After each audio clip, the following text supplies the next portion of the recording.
Medic Mind. Motivate, mentor, maximize. Welcome to the second quantitative reasoning tutorial, estimation versus precision. In this tutorial, we'll teach you when you should estimate in questions to save time, or work precisely to make sure you get to the right answer without falling into one of the traps they may set for you. So, whenever you tackle a question, you're left with a bit of a problem. You have to decide whether you want to estimate to save time and work things out using mental maths, or you want to work precisely to get to the exact answer. And for some questions, it's better to estimate, and for other questions, you have to work precisely to get to the right answer option. So then following slides will explore when you should estimate and when you should work precisely.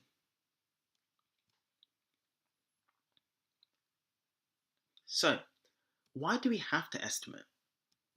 Well, obviously, as I'm sure you found out by now, the UKCAT is very time pressurized, so you can often benefit by estimating. The UKCAT calculator is very difficult to use, and therefore you want to try and save time wherever possible. And there's benefits to both. So estimating is great because rounded figures are easy to use, it makes it a lot easier to do mental maths, and sometimes, especially for questions involving graphs, you can actually answer by inspection. Working precisely, of course, is also useful because it gets us closer to the actual answer and avoids making mistakes due to inaccuracy.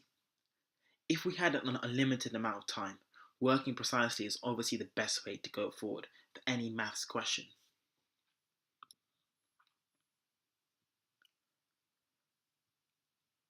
So, when should you estimate? Well, have a look at the question on the right hand side. What is the approximate value of the cake?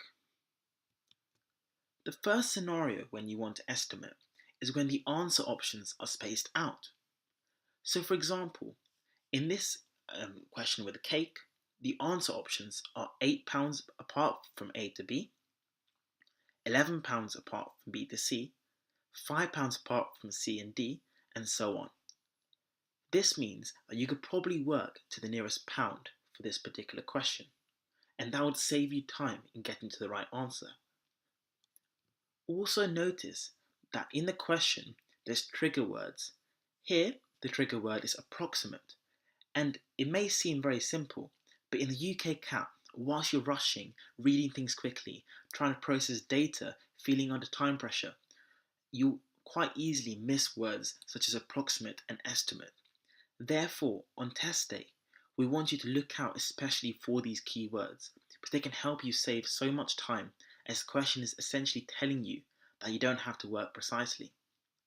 So, to recap, if the answer options are spaced out, or if you see trigger words such as approximate, you should work using estimation. When should you work precisely? Well, it's the complete opposite.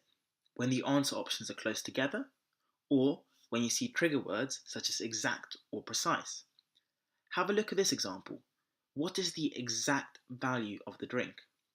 A 0.25, B 0.26, C 0.27, and so on. Each answer option is separated by 0.01, 1 penny. Therefore, when you calculate, you want to work to the very minimum to the nearest pence. Just to clarify, when we say estimation, we don't mean that you should guess the answer. You have to estimate according to the particular question. So going back to the previous slide, what is the approximate value of the cake? We want to work to the nearest pound. It doesn't mean that we work to the nearest £10. And that's a very important point to make.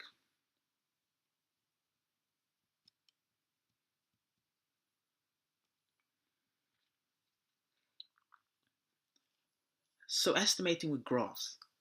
Often, when you see graphical data, you can answer by inspection, or you can find shortcuts. For example, look at this graph on the right.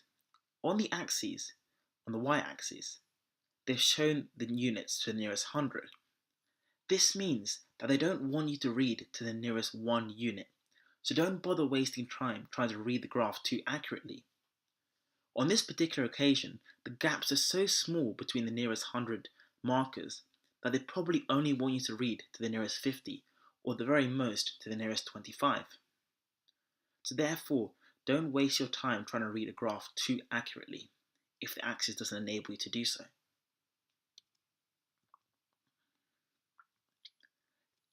Overestimating versus underestimating. So, when you estimate, you want to bear in mind, are you overestimating or are you underestimating? For example, let's say the question required you to do the calculation 41.25 times 82.3. And instead of that, you did 40 times 80. Your answer, or your calculation, would get you the value of 3,200. Let's say answer option B was 3,250 and answer option C was 3,150. Which one would you choose? Well, you have to look at the numbers you used and see that you've underestimated the values. So therefore, your actual answer is a little bit higher than your calculation. So you would pick B, 3,250. If the question asks you to do 80 divided by 8.4, but instead you did 80 divided by 8, your answer would be an overestimate. So the correct answer is slightly lower. Checking your answer. Even if you work precisely for a question, it's always useful to check your answer using estimation, just to make sure that you got in the right region. For example, if you're working out the price of a cupcake and the price comes to £250, even from logical sense, this sounds unreasonable. So it's always worth doing a sense check using the question data. Do a very rough calculation even in your brain without even using the calculator, just to make sure you got an answer in the right region.